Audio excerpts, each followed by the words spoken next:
역대상 18장 9절에서 17절까지의 말씀입니다. 오늘 본문에 나오는 하맛과 소바는 아람에 속한 소국들이었습니다.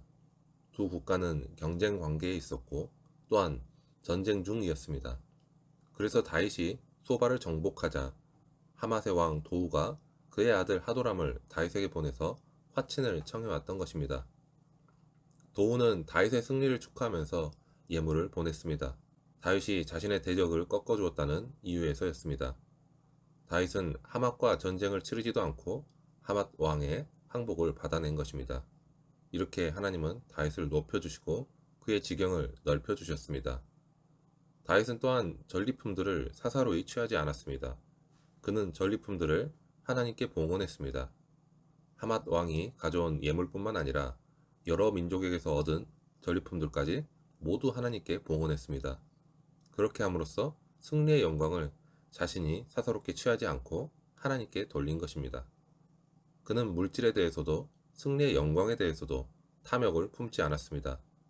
모든 승리가 자신의 능력이 아닌 하나님께로부터 왔다는 것을 알았기 때문에 다윗은 이렇게 하나님께 모든 것을 돌릴 수 있었던 것입니다. 하나님을 향한 다윗의 신뢰는 전쟁의 승리뿐만 아니라 전리품을 하나님께 드리는 모습에서도 드러납니다. 우리가 살아가면서 얻은 성공이나 승리는 모두 하나님이 베푸신 은혜의 결과입니다. 그러므로 성공이나 승리에 취해 자신을 높이려 해서는 안 되는 것입니다. 다윗처럼 모든 영광을 하나님께 돌려드릴 때 하나님께서는 우리를 예비하신 승리의 길로 이끌어 가실 것입니다. 이전에 하나님께서는 이스라엘에게 에돔을 형제로 대하라고 명령하셨습니다. 그런데 다윗이 에돔과 전쟁을 하는 것을 보면 다윗이 에돔을 먼저 공격한 것이 아니라 에돔이 먼저 쳐들어왔던 것으로 보입니다. 가만히 있다가는 다른 민족들처럼 이스라엘에게 정복당할 것이라고 판단해서 선제 공격을 감행했던 것으로 보입니다. 그러한 이유에서 다윗이 원정을 떠났을 때 에돔은 이스라엘을 침공하게 되는데 이때 다윗의 조카 아비새가 에돔과 싸워 승리하게 됩니다. 아비새가 에돔의 공격을 잘 막아낸 것 또한 하나님의 보호하심 때문이었습니다. 하나님은 아비새를 통해 예루살렘을 보호하신 것입니다. 그리고 다윗이 에돔의 수비대를 두었다는 것은 에돔이 이스라엘의 속국이 되었다는 것을 의미합니다. 다윗은 하나님의 은혜로 에돔마저도 굴복시킬 수 있었던 것입니다. 과거의 에돔은 이스라엘을 몹시 괴롭히는 존재였습니다. 그러나 이제는 하나님의 은혜로 에돔을 제압할 수 있게 되었습니다. 다윗은 하나님의 은혜를 입은 덕에 거칠 것이 없었습니다. 하나님께서는 다윗이 가는 곳마다 승리하게 하셨습니다. 그리고 다윗은 주변 민족들을 강한 힘으로 평정한 반면에 이스라엘 백성을 대할 때는 정의와 공의를 행했습니다. 정의와 공의로 다스린다는 것은 하나님의 말씀대로 통치한다는 것을 의미합니다. 무엇이 옳고 그른지를 전적으로 하나님의 말씀을 따라 판단하고 행한 것입니다. 하나님의 은혜를 풍족히 받은 사람은 자칫 잘못하면 방종하기가 쉬웠습니다. 그러나 다윗은 항상 하나님의 말씀을 가까이한 정의로운 왕이었습니다. 이러한 정의와 공의는 온 세상을 주관하시는 하나님의 성품입니다. 다윗은 하나님의 성품을 따라 이스라엘을 정의와 공의로 다스린 것입니다. 또한 하나님은 정의와 공의를 행하는 왕에게 필요한 사람을 보내주셨습니다. 자신의 역량을 발휘할 인재들을 적재적소에 붙여주셔서 다윗이 나라의 기반을 다지고 왕권을 든든히 세워갈 수 있게 해주셨습니다. 그 중에 수르의 아들 요압은 군대 사령관으로, 여호사밧은 행정장관으로 임명이 되었고 사독과 아비멜렉은 제사장이 되었는데 각각 예루살렘 장막과 기브온 성막을 담당했습니다. 이렇듯이 하나님께서는 충성스러운 일꾼들을 세워주셔서 다윗의 왕권을 든든히 세워가게 하셨습니다. 게다가 다윗의 아들들도 중요한 역할을 감당함으로써 다윗에게 큰 힘이 되어 주었습니다. 이렇게 하나님께서는 다윗이 어디를 가든지 승리하게 하셨고 나라의 중요한 위치에 필요한 사람들이 세워지도록 하셨습니다. 다윗은 이러한 모든 일들이 되어지는 원인이 자신의 힘이나 자신의 지혜에 있지 않다는 것을 잘 알았습니다. 다윗이 거둔 승리와 붙여주신 사람들은 오직 다윗에게 힘과 지혜를 주시는 하나님의 승리였습니다. 그래서 그는 전리품들을 하나님께 드리는 것에 주저함이 없었던 것입니다. 주님께서는 내 보물이 있는 그곳에는 내 마음도 있느니라 라고 말씀하셨습니다. 다윗의 마음은 승리한 후에도 변함없이 하나님께 있었습니다. 하나님은 우리의 필요를 아시기에 그 필요를 채워주시기 위해 재물을 주시기도 합니다. 우리의 육신이나 영적인 필요를 위해 재물을 주시기도 하는데 우리는 그 재물을 어떻게 여기고 있을까요? 우리가 하나님 것이라고 고백을 하기도 하지만 실제로 사용되어지는 것을 보면 내 것이라는 범위에서 크게 벗어나지 못하는 것을 보기도 합니다. 헤비타트의 창시자 밀러드 풀러라는 사람이 있습니다. 그는 30세에 백만장자가 되었습니다. 그는 이루어진 것이 자신의 노력과 수고로 성공했다고 생각을 했습니다. 그런데 그의 인생에 큰 위기가 찾아오게 되고 그 위기 가운데 그는 하나님의 은혜를 깨닫게 됩니다. 그 후로 그는 집이 없는 사람들을 위해 재산을 기부했고 하나님은 그를 통해 150만 명이 넘는 사람들이 집을 가질 수 있게 하셨습니다. 하나님이 주신 것을 마땅히 하나님께 돌려드렸을 때 하나님은 그의 인생에 참된 성공, 진정한 승리를 주십니다. 하나님은 우리에게도 많은 것을 주셨습니다.